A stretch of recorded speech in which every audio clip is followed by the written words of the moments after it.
Nasa 500 na mga mangingisda sa Northern Samar ang apektado naman ng energy crisis nakatanggap ng fuel subsidy card mula sa pamahalaan. Detalye na balita mula kay Jane Galit Bantayan, Aris 34 Jane Membuntag.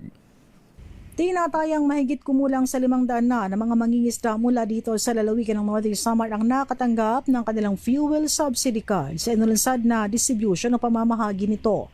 Ayon sa Provincial Economic Development and Investment Promotions Office o PDPO ng Provincial Government ng Northern Samar, ang nasabing programa ay sa pakikipagtulungan ng Bureau of Fisheries and Aquatic Resources o BFAR.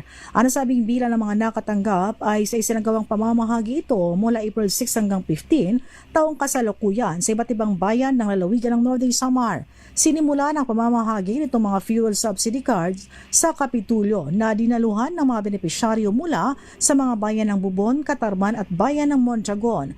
Tulong ito ng pamahalaan sa nasabing sektor ng mangingisda dahil sa patuloy na pagtaas ng presyo naman ng petrolyo. Ayon sa PDPO ng Provincial Government ng Northern Samar, kasalukuyang mahigit kumulang 500 na mga benepisyaryo sa 17 bayan ng lalawigan ng Northern Samar ang nabigyan, kabilang dito ang mga bayan ng Alin, Bire, Bubon, Kapol, Catarman, Lapinig, Lavisaris, Mapanas, Mondragon, Palapag, Pambuhan, Rosario, San Antonio, San Isidro, San Jose, San Roque at bayan ng Victoria. Ibig sabihin, hindi pa nabibigyan ang mga benepisyaryo sa ibang bayan ng lalawigan ng Northern Samar.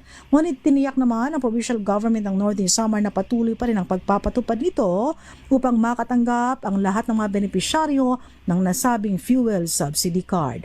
Mula sa Aksyon Radyo Catarman, RH34 Jane Galit Bantayan ng DZRH. Una sa Pilipinas, una sa Pilipinas. Daghang salamat, Jane.